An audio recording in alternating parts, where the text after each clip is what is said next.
This eccentric voice belongs to the one and only Sia, pop singer, songwriter made famous from that blonde wig we all know so well. You could say Sia's talents are diverse, but this time around she's trying her hand at something new. Couples therapy. Now Sia, couples therapy? I know what you're thinking, Don.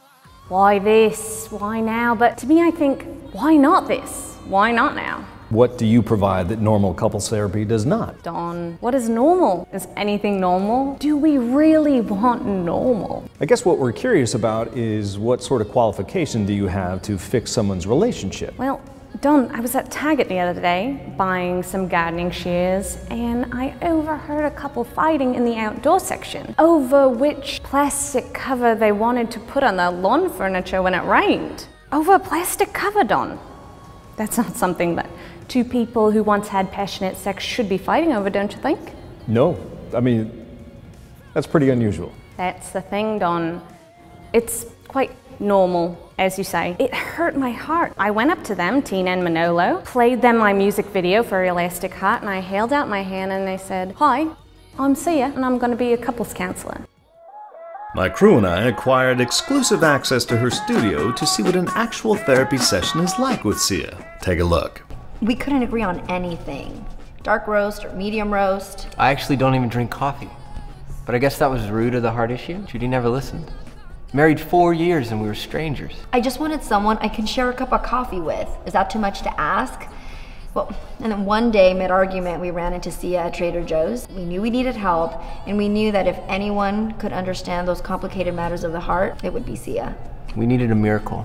How is your style of therapy different from conventional, more traditional couples counseling? Well, the theories of Skinner, Wundt, and Jung are outdated and inefficient. It's imperative to expose the most vulnerable parts of thyself when healing. It all starts with being okay with being naked in front of each other. Then, slowly, we incorporate ancient dance rituals in order to release the inner animal child.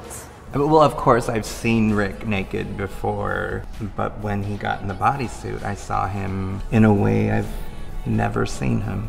And when we discussed our love languages, it's like a light bulb went off. Yeah, for the first time, I actually felt seen and heard. Now Doug showers me with words of affirmation. At first, I did not know how a baby 6-year-old alligator would dance or move. But then Shep took the lead and showed me the way, but it restored my faith in our marriage and in him. I grew up in Jacksonville, Florida, so I did know alligators. It was such a pleasure for me to help Sandy channel her 6-year-old alligator. And it was an opportunity for me to prove myself. And boy, did he ever. This blonde wig, this is me, this is you. This can be anybody, and I'm happy to share myself with the world that way. I just think it's completely unnecessary to create empathy through eye contact, and that way I'm just a fly on the wall, and these souls who once loved can now be free to love each other in their stripped down, vulnerable state. Join me next week for Cooking with Kanye, where we learn tips and tricks to cook a fabulously fluffy omelet with an incredibly inflated ego. I'm Don Dong for CBS News.